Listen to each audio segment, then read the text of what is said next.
ఏటీసీలో 170 180 మంది 200 మంది చేరుతున్నారు. 90% ఉద్యోగాలు ఆల్రెడీ చేరి శిక్షణ పొందిన వాళ్ళకి 90% పైగా ఉద్యోగాలు దొరికినాయి. ఇవి సరిపోవు, భవిష్యత్తులో ఇంకా పెంచాలన్న ఆలోచనతోని ఇంకొక 51 ఏటీసీలను ఈరోజు అదనంగా మంజూరు చేసినాం. రాబోయే సంవత్సరంలో ఆ 51ని కూడా పూర్తి చేసి తెలంగాణ రాష్ట్రంలో 116 అడ్వాన్స్డ్ టెక్నాలజీ సెంటర్ల ద్వారా నిరుద్యోగ తెలంగాణ యువతకు శిక్షణ ఇప్పించడం, వాళ్లకు ఉద్యోగ ఉపాధి అవకాశం కల్పించడమే లక్ష్యంగా ఈరోజు ప్రభుత్వం పనిచేస్తుంది. మిత్రులారా, నిరుద్యోగ సోదరులారా, ఆలోచన చేయండి.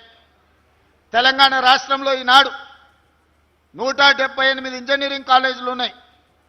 ప్రతి సంవత్సరం 1,10,000 మంది ఇంజనీరింగ్ స్టూడెంట్స్, ఇంజనీరింగ్ గ్రాడ్యుయేట్స్గా పట్టా తీసుకొని బయటకు వస్తున్నారు.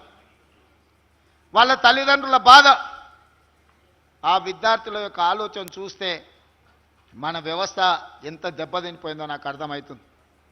కొడంగల్ నియోజకవర్గం నుంచి ఇతర ప్రాంతాల నుంచి తల్లిదండ్రులు వస్తారు. సార్, మా పిల్లగాడు ఇంజనీరింగ్ చదువుకున్నాడు, నౌకరీ ఇప్పియని. ఎక్కడొస్తాయని ఆ పిల్లగాడిని అడిగితే వాడికి ఉద్యోగం ఎక్కడొస్తుందో వాడికి తెలియదు. పోనీ అప్లికేషన్ రాయరా అంటే వాడికి అప్లికేషన్ రాయడానికి వస్తలేదు. మరి ఎట్లనే ఇట్లా అంటే ఇక నువ్వే ఎత్తుకు సార్, ఏంటన్న నౌకరీ, నువ్వే నౌకరీ పెట్టి సార్, నువ్వే అప్లికేషన్ రాసుకో సార్, నువ్వు ముఖ్యమంత్రి కదా అని వాళ్ళ తల్లిదండ్రులు అంటారు. ఎవరైనా ప్రైవేట్ కార్పొరేట్ కంపెనీ ఒక వ్యక్తిని తీసుకుంటున్నాడంటే ₹1 జీతం ఇస్తే 10 రూపాయలు సంపాదించుకోవాలని వాళ్ళు ఉద్యోగం ఇస్తారు తప్ప ముఖ్యమంత్రి చెప్పిండాను, ఐటీ మంత్రి శ్రీధర్ బాబు గారు చెప్పిండాను, ఈరోజు అట్లా ఉద్యోగాలు ఇచ్చే అవకాశాలు లేవు.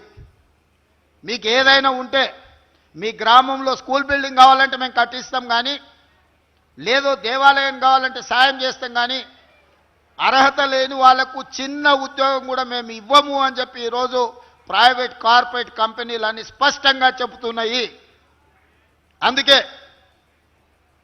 పేరుకే ఇంజనీరింగ్ పట్టా, ఆ ఇంజనీరింగ్ పట్టా సాంకేతిక నైపుణ్యం లేకపోతే నాలుక గీసుకోవడానికి కూడా ఉపయోగం లేని పరిస్థితులు ఈరోజు సమాజంలో ఉత్పన్నమైనవి. అందుకే ఆలోచన చేయండి అని చెప్పి మా యువతకు చెప్తున్నా. అందుకే ఈరోజు తెలంగాణ గవర్నమెంట్ ఫోకస్ చేస్తున్నది ఈ అడ్వాన్స్ టెక్నాలజీ సెంటర్లను, స్కిల్ యూనివర్సిటీని, స్పోర్ట్స్ యూనివర్సిటీని. ఇవన్నీ ఎందుకు ప్రారంభిస్తున్నామంటే మట్టిలో మాణిక్యాలను వెలికి తీయాలి, తెలంగాణ సమాజంలో ఉన్న చైతన్యాన్ని సానపట్టాలి, వాళ్ళ జీవితాలను తీర్చిదిద్దాలన్నదే మా ప్రభుత్వం యొక్క ఆలోచన. ఈ తెలంగాణ రాష్ట్ర సాధననే అక్కడ కూర్చున్న నిరుద్యోగ యువత పోరాటం వల్ల వచ్చింది. వాళ్ళ ఆకాంక్షలు, వాళ్ళ భవిష్యత్తు బాగుంటుంది, ఉద్యోగ ఉపాధి అవకాశాలు వస్తాయని. పాలకుల నిర్లక్ష్యం వల్ల 10 సంవత్సరాలు ఏది జరగలే. కానీ ఈనాడు మీ సోదరుడు మీలో నుంచే ఒక 20 సంవత్సరాలు వెనకపోతే మీలాకనే నేను కూడా అక్కడ కూర్చున్నవాడినే. 2006 కంటే ముందు నేను కూడా మీలా పెద్ద నాయకులు సమావేశాలు పెడితే వేదిక ముందు మీలాగా ప్రేక్షకుడుగా కూర్చున్నోనే. కానీ అక్కడి నుంచి ఇక్కడికి వచ్చినా అంటే నిరంతరం కష్టపడి పనిచేయడం వల్ల, మీరందరూ ఆశీర్వదించే అవకాశం ఇవ్వడం వల్ల. అందుకే ఈరోజు మీరందరూ